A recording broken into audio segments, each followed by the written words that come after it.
ब्रेकनंतर पाहूयात पुढची बातमी। वर्धापन दिनाचा कार्यक्रम संपताच उपमुख्यमंत्री एकनाथ शिंदेंच्या मंत्र्यांची वरळी NSCI डोममध्ये महत्त्वाची बैठक होणार आहे। मंत्र्यांवर दिल्ली जिल्ह्याच्या जबाबदारीचा आढावा एकनाथ शिंदे या ठिकाणी घेणार असल्याची माहिती आहे। तर स्थानिक स्वराज्य संस्था आणि महापालिका निवडणुका डोळ्यासमोर ठेवता बैठकीला विशेष महत्त्व प्राप्त झालं आहे।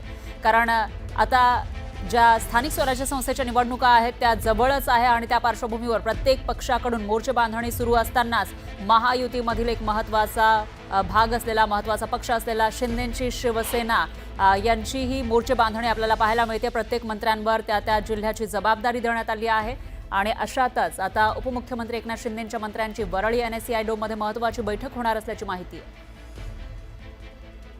आणि याविषयी अधिक माहितीसाठी आपले प्रतिनिधी उदय जाधव हे आपल्यासोबत जोडले गेले आहेत। उदय, काय सांगाल, आज शिवसेनेचा वर्धापन दिन आणि याच वेळेला एक प्रकारे महापालिकेच्या ज्या निवडणुका आहेत त्याच्यासाठी निर्धार सुद्धा होणार असल्याचं दिसतंय।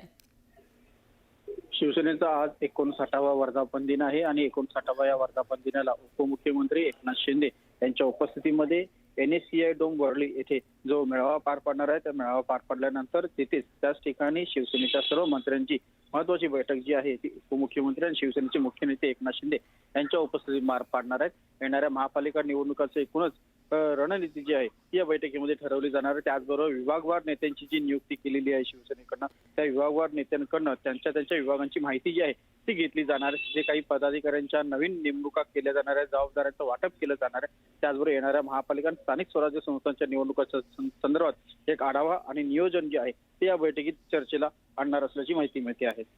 बरोबर आहे उदय, याविषयीचे अपडेट आपण घेत राहूया। धन्यवाद तुम्ही दिलेल्या या सविस्तर माहितीसाठी।